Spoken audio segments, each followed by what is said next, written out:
So if you have chickens, you probably have a lot of eggs right now like we do.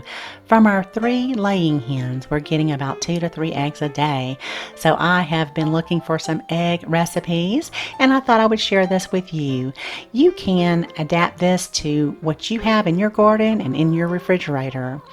So if you missed my video on how we raise 3 laying hens for eggs, I'll make sure to leave the link to that video below this video in the description area. So what I'm going to use are, of course, our eggs. I like to get the blue layers. I love the little blue eggs.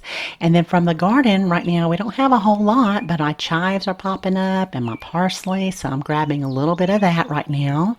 But keep in mind, you can use a lot of different things from your garden throughout the year and make this recipe. I also like to shop at a grocery store called ALDI, so I picked up a few ingredients there, and I have some mushrooms. I'm going to use the whole pint of mushrooms, an onion, some extra virgin olive oil, and I really like this Italian chicken sausage, so try that if you haven't already. It's got a lot of good flavor. So we'll start the recipe by preheating the oven to 350 degrees Fahrenheit. So I am using 8 eggs and a few sprigs of my fresh herbs and about 2.5 cups of vegetables. So here are just some other ideas of things you can throw in here. I would pre-cook some of those, like potatoes if you're going to use them.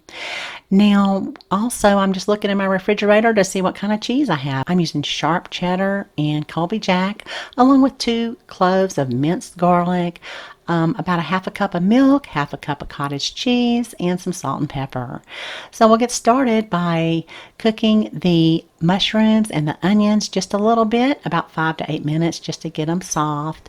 And now, see, I am in the middle of a kitchen remodel, so I don't have a whole lot of things, but that just goes to show you how easy this recipe is to make if you don't have a lot of equipment.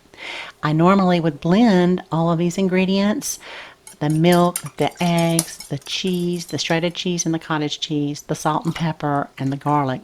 I would normally blend all of that in a blender, but you don't have to. I did have a whisk that I pulled out to use during the kitchen renovation, but my blender's packed up. So this just goes to show you it's going to be an easy cleanup as well, because I don't have to mess with a blender. So anyway, I have a 2-quart casserole dish here, and we will just oil it good. And now I can add my mushrooms, onions, and the sausage. I'm using 4 links of sausage in here. That's a lot. You can go a little bit lighter on that if you want.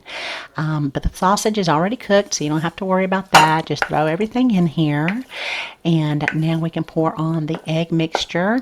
What you'll want to do is make sure that you have kept a half a cup of that shredded cheese on the side so you can put it on top of the casserole. Now you can put that cheese on top of the casserole now and bake it, and then it will create kind of like a cheese crust on top. You know how it gets nice and bubbly, and that's good. But if you don't like cheese that way and you want it more melted at the very end, just pull the casserole dish out about 5 minutes before it's done.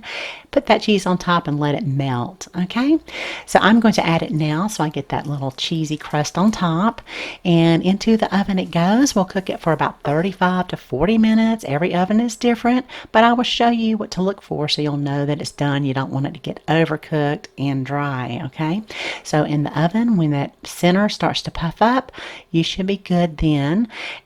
It'll puff up around the edges first, but you're looking for the center to puff up. Okay, so it is ready, and we'll take it out and let it rest for about 10 minutes before we dig in and enjoy.